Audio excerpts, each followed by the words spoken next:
गुरुर्ब्रह्मा गुरुर्विष्णु गुरुर्देवो महेश्वरः गुरुसाक्षात् परं ब्रह्म तस्मै श्री गुरवे नमः। ओम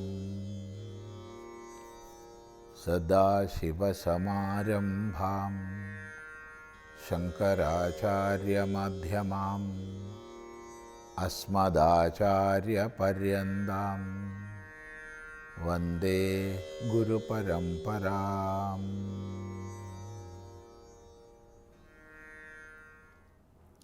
പ്രശ്നോത്തര രത്നമാലികയിൽ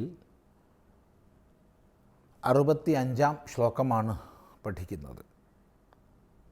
ഇവിടെ ആദ്യത്തെ ചോദ്യം പാത്രം കിം അന്നദാനേ എന്നാണ്. അന്നദാനേ കിം പാത്രം, അന്നദാനത്തിൽ എന്താണ് പാത്രം, ആർക്കാണ് പാത്രത്വം ഉള്ളത്, ആർക്കാണ് അർഹതയുള്ളത്? മറുപടി ക്ഷുധിതം, ക്ഷുധിതനായവന് ക്ഷുധിതമായ പാത്രമാണ് അന്നദാനത്തിന്. വളരെ ശ്രദ്ധേയമാണ്. ക്ഷുധിതം എന്ന് പറഞ്ഞാൽ വിശപ്പുള്ള, ക്ഷുധിത എന്ന് പറഞ്ഞാൽ വിശപ്പുള്ളവൻ. അപ്പം വിശപ്പുള്ള വയറാണ് അന്നദാനത്തിന് പാത്രം. ഈ ഒരു വാക്യം വർത്തമാനകാല സമൂഹത്തിൽ വളരെ ചിന്തനീയമായിട്ടിരിക്കുന്നു. നമ്മൾ നൂറുകണക്കിന് ക്ഷേത്രങ്ങളിൽ, അതുപോലെ മറ്റ് യജ്ഞങ്ങൾ നടക്കുന്ന സ്ഥലങ്ങളിൽ, സപ്താഹം നവാഹം തുടങ്ങിയവയൊക്കെ നടക്കുന്ന സ്ഥലങ്ങളിലെല്ലാം സ്ഥിരമായി കാണുന്നൊരു കാഴ്ചയാണ് അന്നദാനം എന്ന് പറഞ്ഞിട്ടൊരു പരിപാടി. നൂറായിരക്കണക്കിന് ആൾക്കാർ പങ്കെടുക്കും. അവരോ ജീവിതത്തിൽ എല്ലാ സൗകര്യങ്ങളും ഉള്ളവരായിരിക്കും. ക്ഷേത്രങ്ങളിലൊക്കെ അന്നദാനത്തിൻ്റെ സമയത്ത് പുറമെ നൂറുകണക്കിന് വാഹനങ്ങൾ നിർത്തിയിട്ടത് കാണാം. അപ്പോൾ ജീവിതത്തിൽ എല്ലാ സൗകര്യങ്ങളും ഉള്ളവരാണ് അവിടെ അന്നദാനത്തിന് പങ്കെടുക്കുന്നത്. ഇവിടെയാണ് ഈ വാക്യം വളരെ പ്രസക്തമായി വരുന്നത്. വിശക്കുന്ന ആൾക്കാണ് അന്നദാനം ചെയ്യേണ്ടത്. ഈ ദാനം ചെയ്തില്ലായിരുന്നെങ്കിൽ ഭക്ഷണം ലഭിക്കാത്ത വ്യക്തി, അങ്ങനെയുള്ള വ്യക്തിക്കാണ് അന്നദാനം. അല്ലാതെ അന്യഥാ ധാരാളം ഭക്ഷണമുള്ളവർക്കുള്ളതല്ല അന്നദാനം. ഇത് നമ്മളൊന്ന് മനസ്സിലാക്കി തിരുത്തേണ്ടതാണ്.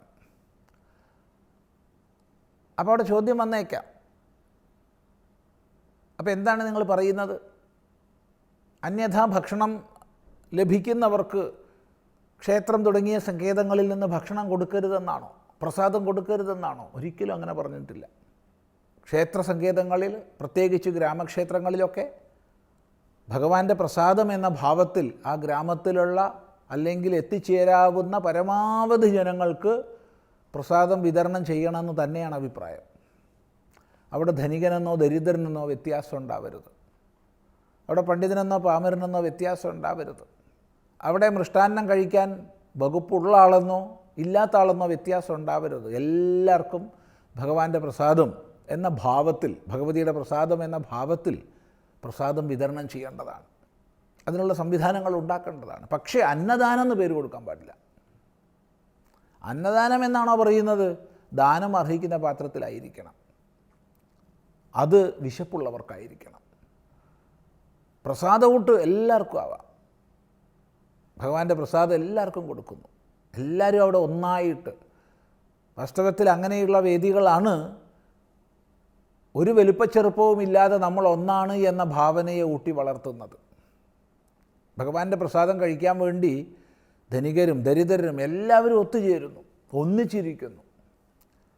അജ്ഞാനം കൊണ്ട് കൽപ്പിക്കപ്പെട്ട എല്ലാ ഭേദങ്ങളും അസ്തമിക്കുന്നു. അവിടെ സാമുദായികമായ ഉച്ചനീചത്വങ്ങളോ സാമ്പത്തികമായ ഉച്ചനീചത്വങ്ങളോ ഒന്നും അവിടെയില്ല. എല്ലാവരും ഒരേ ഭാവത്തിൽ, ഒരേ രൂപത്തിൽ ഇരുന്ന് ഭഗവാന്റെ പ്രസാദം കഴിക്കുന്നു. അത് ഏറ്റവും ശ്രേഷ്ഠമാണ്.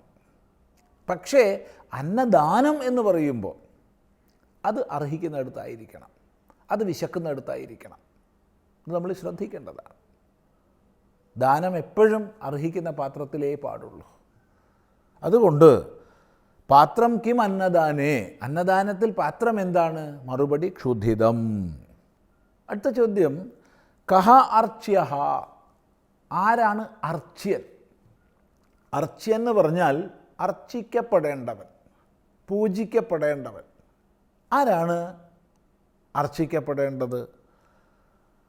അല്പം മുമ്പ് പൂജ്യൻ അച്ഛനാണെന്ന് പറഞ്ഞിട്ടുണ്ട്, അമ്മയാണെന്ന് പറഞ്ഞിട്ടുണ്ട്. ഇത് വീണ്ടും മറ്റൊരു ഭാഷയിൽ ചോദിക്കുകയാണ്, ആരാണ് അർച്ചിക്കപ്പെടേണ്ടത്?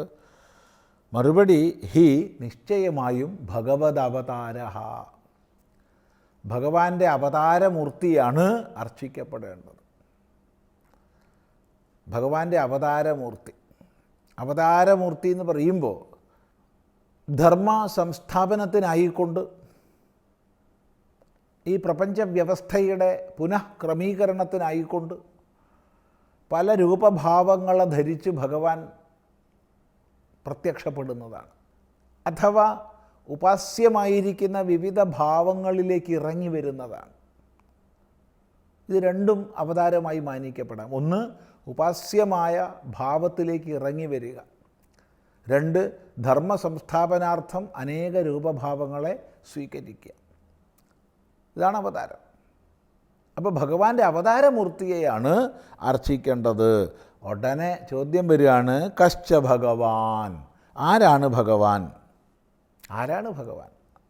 മറുപടി മഹേശഃ ശങ്കരനാരായണാത്മൈകഃ, മഹേശനാണ് ഭഗവാൻ. അപ്പം മഹേശനാണെന്ന് പറയുമ്പോൾ മഹേശ ശബ്ദം വിഷ്ണുവിനും ശിവനും ഗണപതിക്കും സുബ്രഹ്മണ്യനും സൂര്യനും ഭഗവതിക്കും എല്ലാം ഉപയോഗിക്കാം, എല്ലാവർക്കും ഉപയോഗിക്കാവുന്നതാണ് മഹേശ ശബ്ദം.